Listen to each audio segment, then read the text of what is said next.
Premier constructeur de maisons individuelles en Bretagne, le groupe Trecobat. C'est en 2022, 166 millions de chiffre d'affaires, 520 collaborateurs. Bonjour Alban Boyer. Bonjour. Alors si les chiffres sont flatteurs, les perspectives sont peut-être plus contrastées et nuancées dans le secteur du bâtiment qui voit ses mises en chantier et demande de permis de construire s'effondrer de 20 et 30%. Quel regard portez-vous et comment justement traversez-vous cette crise que vit aujourd'hui le secteur du bâtiment ? Alors la crise, elle a été violente, crise des matières premières, crise de l'énergie, manque de main-d'œuvre. Après le Covid, tout le monde a eu envie d'une maison individuelle. Puis après, l'évolution des taux d'intérêt a tué un peu ce pouvoir d'achat immobilier. Le marché est en panne.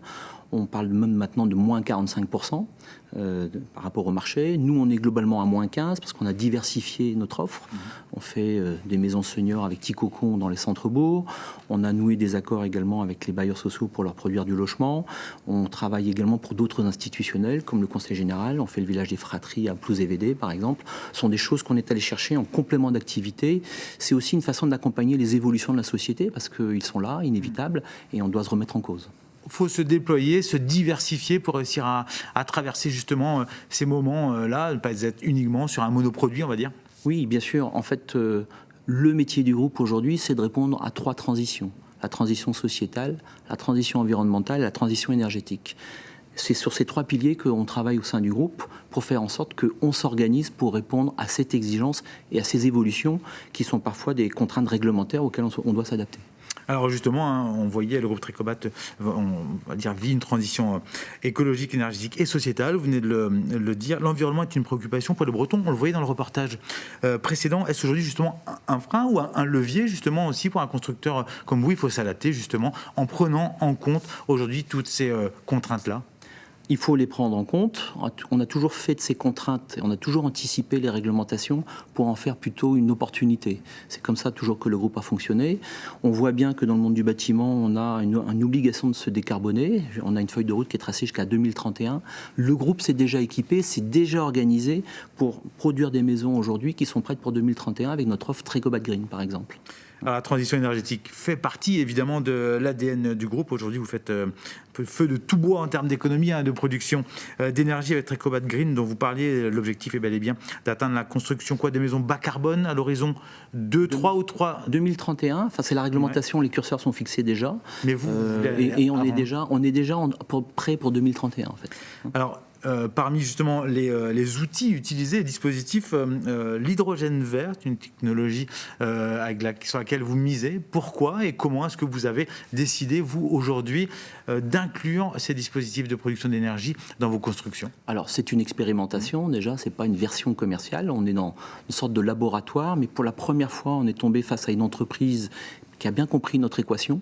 C'est une entreprise finistérienne, donc on adore en plus encourager ces initiatives locales et avec, je dirais, un corps de doctorants de très bon niveau. Et donc on a conduit une expérimentation, la Ville Aéroise, près de Sanopolis, qui est équipée de ce dispositif.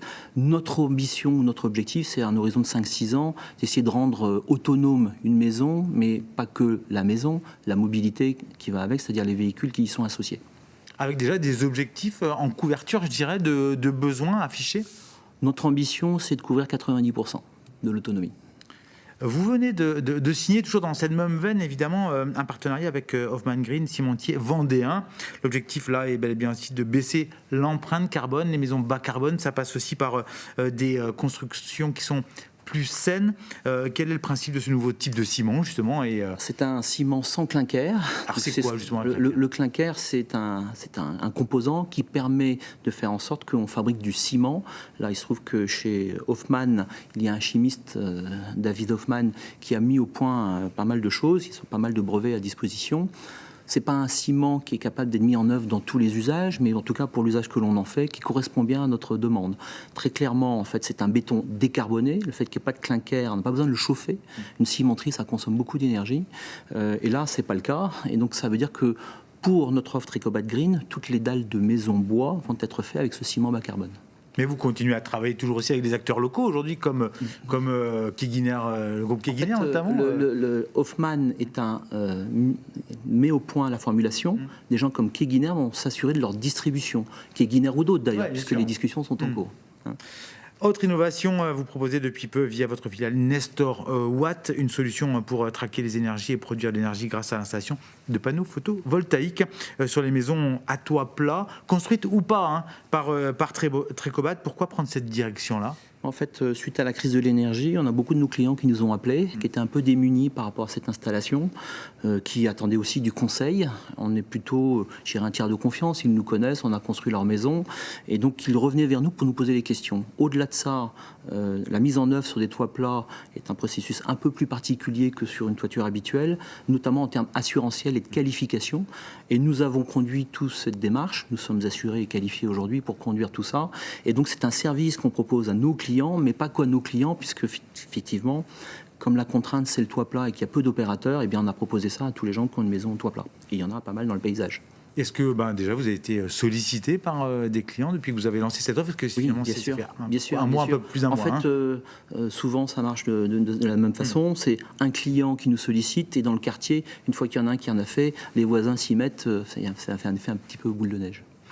Alors, dernière question, la ZAN, la zéro artificialisation nette, qui va limiter l'emprise foncière dans les années à venir, va être un frein pour vous, ou alors là pour le coup il faut là aussi s'adapter et vous allez pouvoir apporter des questions à ces contraintes que vous sont imposées par l'État? Là aussi il va falloir qu'on se réadapte, donc on va reconquérir les centres-bourgs. C'est des petites communes qu'on connaît bien pour y avoir construit beaucoup de maisons, on connaît bien les élus, on connaît bien les équations du marché, et donc on a constitué un pôle qui est le pôle Aménatis, qui est un pôle de promotion immobilière qui va s'occuper de revitalisation de centres-bourgs. On livre une première opération à Milizac en février d'ailleurs, qui est vraiment une opération exemplaire à ce titre. Et c'est une façon de répondre à un segment de clients qui va disparaître dans la maison individuelle pour des raisons de budget et des variations de coûts de foncier qui sont associés. Et donc on va retrouver cette clientèle en centre-bourg, qui est d'ailleurs contente de retrouver un logement en centre-bourg à proximité des commerces, parce que le logement doit être combiné avec des services autour. C'est ça aussi qui concerne tout le monde en termes de revitalisation de centre-bourg. L'ADN de Trecobat, c'était la maison individuelle sur un terrain. Maintenant, justement, vous devez aussi vous adapter aux nouvelles façons de vivre des Bretons?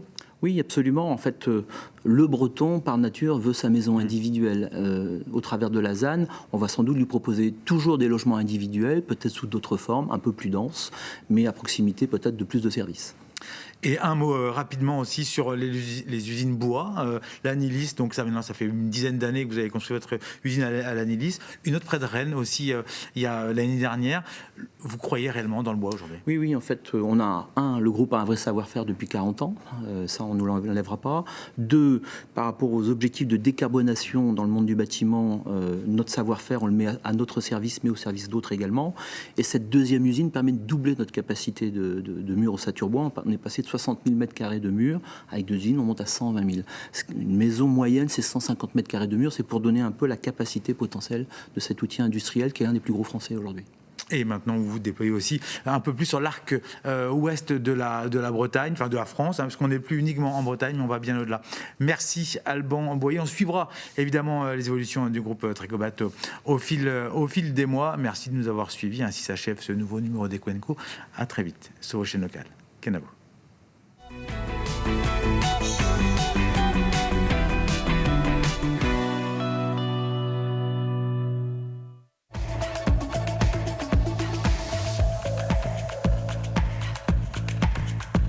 Capstream, des lieux uniques au cœur de l'écosystème breton, vous a présenté Eco & Co.